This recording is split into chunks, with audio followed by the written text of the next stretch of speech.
यज्ञ की रचना की, सबको बुलाया, छोड़ ब्रह्मा विष्णु महेश। देवता विमान पर बैठकर कैलाश के ऊपर से जाने लगे। मां सती ने पूछा, प्रभु ये देवता कहां जा रहे हैं? बाबा ने सब बताया। मां ने कहा, प्रभु पिता के घर उत्सव है।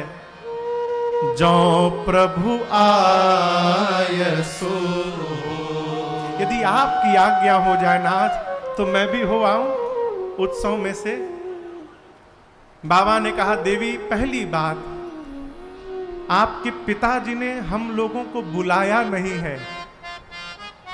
लेकिन एक सिद्धांत आपको सुनाऊं देवी, जीवन में 4 स्थान से भूल कर भी निमंत्रण नहीं ढूंढना चाहिए।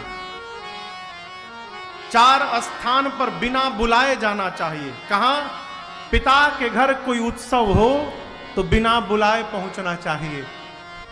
मित्र के घर कोई उत्सव हो बिना बुलाए जाना चाहिए। सदगुरु के घर कोई उत्सव हो बिना बुलाए जाना चाहिए। और अपने स्वामी के घर कोई उत्सव हो रहा हो तो वहां भी बिना बुलाए जाना चाहिए। इन 4 स्थानों से निमंत्रण नहीं ढूंढना चाहिए। परंतु देवी, यदि जानबूझकर नहीं बुलाया गया है तो मैं कहता हूं, ताहां गए कल्याण न हो। वहां जाने पर कल्याण होने वाला नहीं है। मां नहीं मानी। अंत में मुख्य गणों को बाबा ने साथ में देकर भेजा। पिता के घर गई, यज्ञ मंडप का दर्शन किया। सभी देवताओं का स्थान, रुद्र का कोई स्थान नहीं। मां का शरीर क्रोधाग्नि में भभक उठा। मां बोली, हे देवगण मुनिगण, ध्यान से सुनिएगा। आप में से जिसने जिसने बैठकर मेरे पति की निंदा की है अथवा अपने कानों से इनकी निंदा को श्रवण किया है, आप सबको दंड मिलेगा। मर्यादा कहती है, जिस सभा के मध्य में संत की, शंभु की और श्री हरि की निंदा हो रही हो, वहां बैठे हो।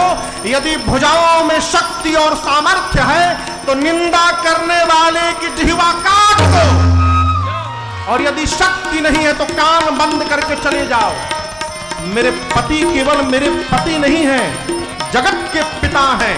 और आज मंदमती मेरे पिता ने मेरे पति का अपमान किया। आज के बाद मैं इसकी बेटी के रूप में जीवित नहीं रहूंगी।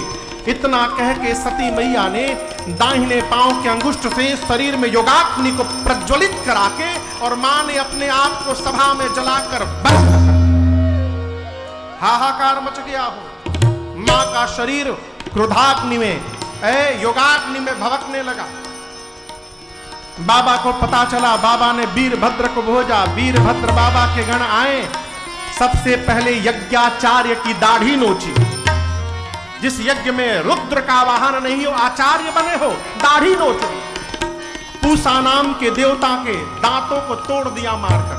किसी का आंख फोड़ा, किसी का पांव तोड़ा, किसी का हाथ तोड़ा, किसी का पीठ तोड़ा। दक्ष के सिर को वीरभद्र ने हाथ से पकड़ा, घुमाया और धड़ से सिर को उखाड़कर अग्नि कुंड में ले जाकर यज्ञ की पूर्णाहुति कर दी।